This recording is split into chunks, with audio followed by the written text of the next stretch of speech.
On a parfois la vision un peu réductrice que les études de commerce et de management sont des études axées sur le chiffre, sur le par cœur, sur l'absorption maximale de connaissances. Eh bien, il faut bien le dire, c'est une idée reçue et l'école que nous recevons aujourd'hui va nous le prouver puisqu'elle a mis au cœur de sa pédagogie la créativité. Depuis 1974, Paris School of Business, PSB pour les initiés, forme des jeunes dans des domaines aussi différents que la finance, la culture, le luxe ou le digital, mais pas que. Bonjour Philippe Jamet. Bonjour Ariane. Merci beaucoup d'être avec nous. Vous êtes donc le directeur de PSB. Est-ce que vous pouvez nous présenter l'histoire de PSB en quelques mots? L'école va bientôt avoir 50 ans, je crois. Alors, PSB, moi j'aime le dire, c'est une entreprise académique. Et les deux termes sont importants.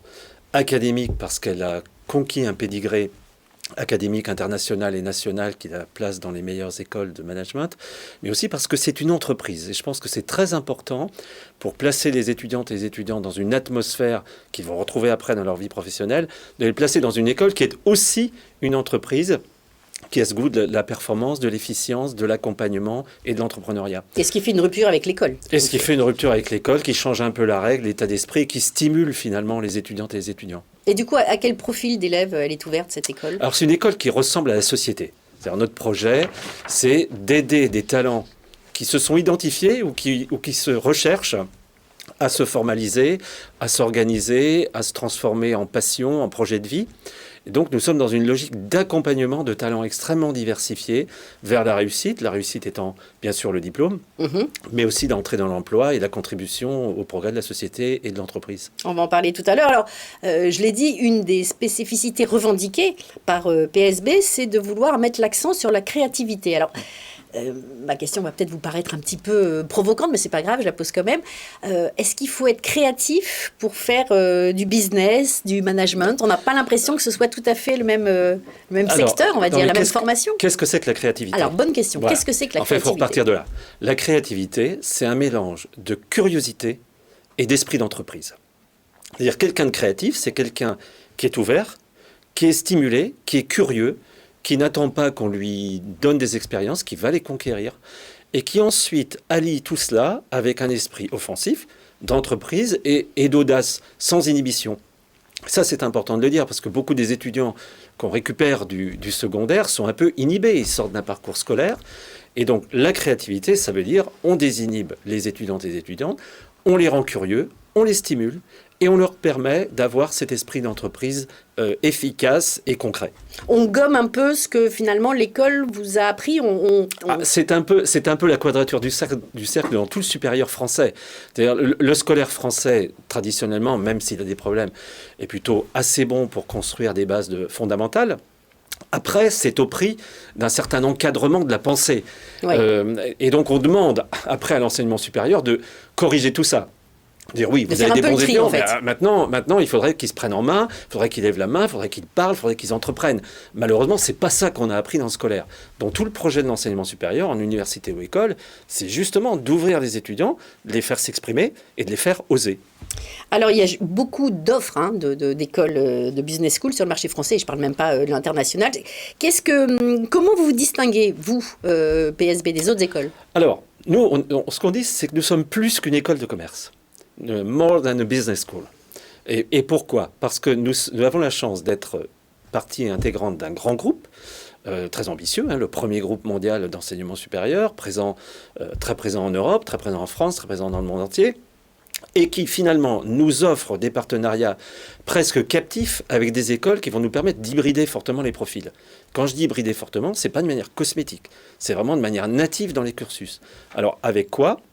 Avec des écoles comme le Cours Florent, comme Strat École de Design, comme Éthique, comme l'Institut Culinaire de France, ou des écoles de mode, de création, etc. Donc nous sommes capables d'offrir à des étudiants, des étudiantes qui viennent dans cette école, bien sûr un robuste enseignement de gestion, de management, de leadership, mais aussi tous les savoir-être, tous les savoir-faire autres que les sciences de gestion qui vont leur permettre d'avoir un profil entreprenant et auto-adaptatif en fonction de l'évolution de la société, des contextes qu'ils vont trouver dans leur job. Et de leurs envies aussi. Et de leurs envies, bien sûr. Cette émission, elle est regardée, évidemment, vous le savez, par de nouveaux recruteurs. Qu'est-ce qui fait le petit plus des stagiaires alternants et permanents qui sortent de Alors, de PSB. ce qui fait le plus, ils sont très professionnalisants, nos cursus. Donc, vous avez... Ça dure combien de temps, pardon? Alors, c'est un cursus en post-bac. Donc, en fait, nous avons 2 voies de recrutement principales, une voie en post-bac et puis une voie en master, puisqu'il y a des étudiants qui viennent d'un autre cursus, qui rentrent dans le master pour acquérir une spécialisation en alternance et aller vers l'emploi. Donc, ce sont des profils très professionnalisants qui équilibrent bien la professionnalisation et cette grande caractéristique des grandes écoles françaises qui est le généralisme, c'est être capable d'appréhender. Les diplômés de grande école française, ce sont des praticiens de la complexité. Donc c'est ça qu'on apprend à nos étudiants, mais on apprend à mettre cette compétence en application dans des domaines extrêmement pratiques qui sont ceux que nous acquérons par les parcours en alternance. Alors justement, l'alternance, depuis la crise sanitaire, il y a un vrai boom. L'alternance, en partie aussi grâce aux aides de l'État. Comment elle s'est développée au sein de votre établissement? Alors, de manière fulgurante. En fait, par deux évolutions. La première, c'est la transformation des contrats de professionnalisation en apprentissage. Donc, il y a deux manières de faire de l'alternance, contrat de pro et apprentissage. Donc, tout est tiré par l'apprentissage.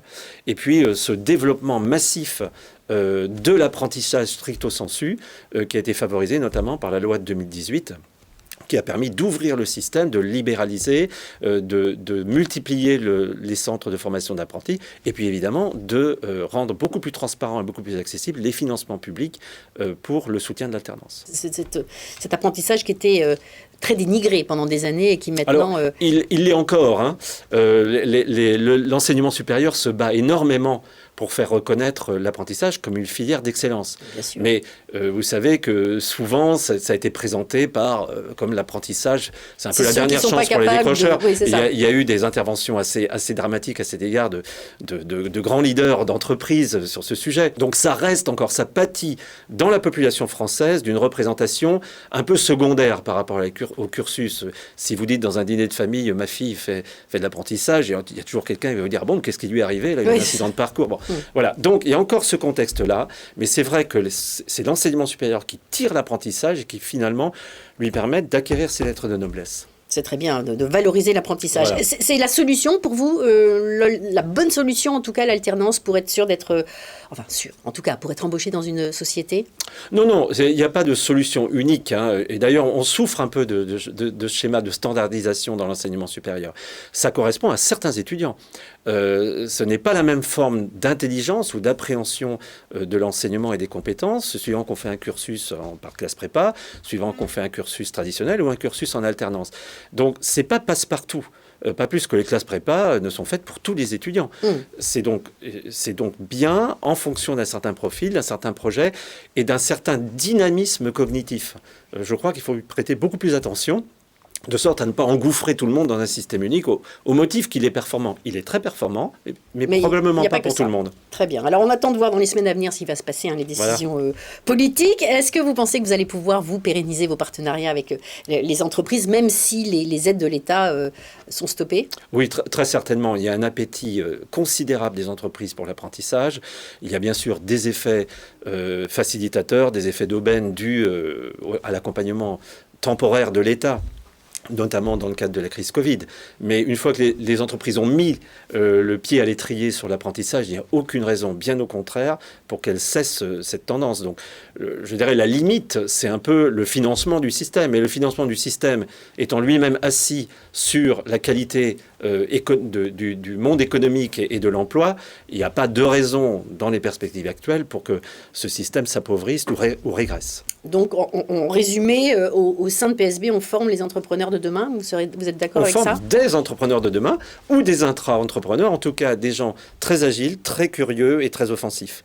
Est-ce qu'il y a justement, c'est ma dernière question, est-ce qu'il y a quelques profils qui vous ont marqué, d'anciens de votre école? Et si oui, lesquels et quel était leur parcours? Alors, je vais commencer par répondre par une boutade. Ce qui me frappe beaucoup, c'est les anonymes. C'est ceux dont on ne parle pas. C'est les profils, je dirais tout profil diplômé de grande école est quelqu'un d'atypique. J'ai écrit un petit bouquin, un dictionnaire inattendu des grandes écoles. Voilà. Ce qui caractérise un diplômé de grande école, c'est d'être là où on ne l'attend pas. Et je dirais, les anonymes que nous diplômons, la masse de nos diplômés, sont quelque part à leur échelle et dans le lieu où ils se trouvent, des personnes inattendues qui surprennent et qui créent de la valeur.